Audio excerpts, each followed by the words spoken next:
Hello everyone, welcome to today's video where I shall be talking on Aristotle's concept of tragic character. My name is Dr. Navarun Ghosh. I am working as an assistant professor in the Department of English, Jagjivan College, Veer Kumar Singh University, Ara.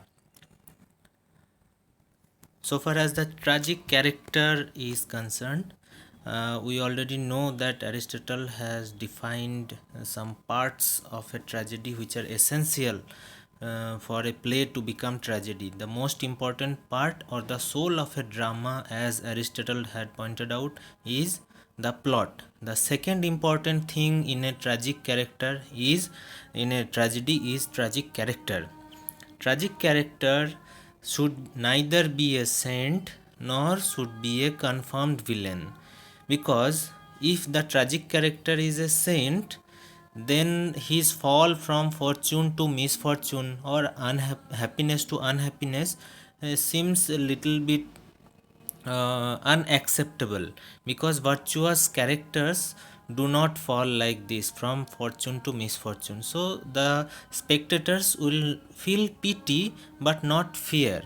But according to Aristotle, pity and fear, both the emotions should be raised in the spectators, among the spectators, in order to become a successful tragedy.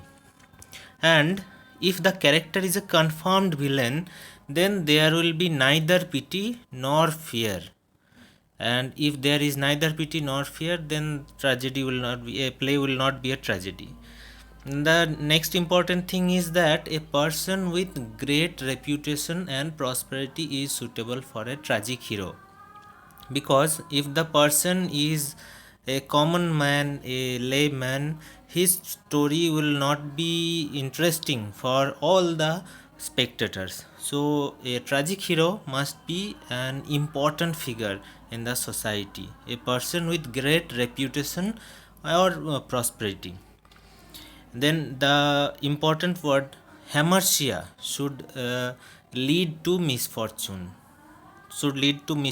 of the tragic character. A tragic character should not be the victim because of the situation outside, but because of the problem which lays inside him. That is hamartia. Hamartia actually means moral flaw or error of judgment. Error of judgment is more appropriate than moral flaw. The interpretation should be error of judgment, and error of judgment is the characteristic of a tragic character. Because of this characteristic, a character falls into tragedy. Suppose if an eagle is struck by an arrow which is made of its feather itself, so the eagle dies because of its own problem, something which is within the eagle itself. So the eagle's feather is causing the death or the tragedy of the eagle. Similarly, the hamartia of a character should be the reason for the tragedy of a tragic character. Then common men find themselves in great tragic heroes because of their hamartia, because hamartia is a common feature in every person's character. Hamartia can be there in every man. In every tragedy, we can find hamartia in the great heroes. Suppose for Macbeth, the hamartia is ambition. He is very ambitious. For Hamlet, the hamartia is confusion or dilemma that the tragic hero Hamlet possesses. So these are the features which led them to their respective tragedies. Then, according to Aristotle, there are some requirements of a tragic character. The first is the character must be essentially good. A character which is not good or villainous, as we have discussed in the earlier slide, will not lead to tragedy. A character must be essentially good. He should be the victim of tragedy because of his hamartia, but he should not be a villainous character. And then the character should be true to type. That means a man should behave like a man, a woman should behave like a woman, a king should behave like a king, a layman should behave like a layman. That is the true to type. If the tragic hero is a king, he should behave like a king. So he is true to it, to his type. Then next feature is the character should be lifelike. Here Aristotle means that there should not be anything which is not there in the society. So he should be a person which is not incredible. A spectator should feel that the hero is lifelike or the tragic character is lifelike. It can happen to anybody and everybody in a society. That character should be that the character should be consistent. Here Aristotle has made one important phrase that if inconsistency is the characteristic trait of the tragic character, then the character should be consistently inconsistent.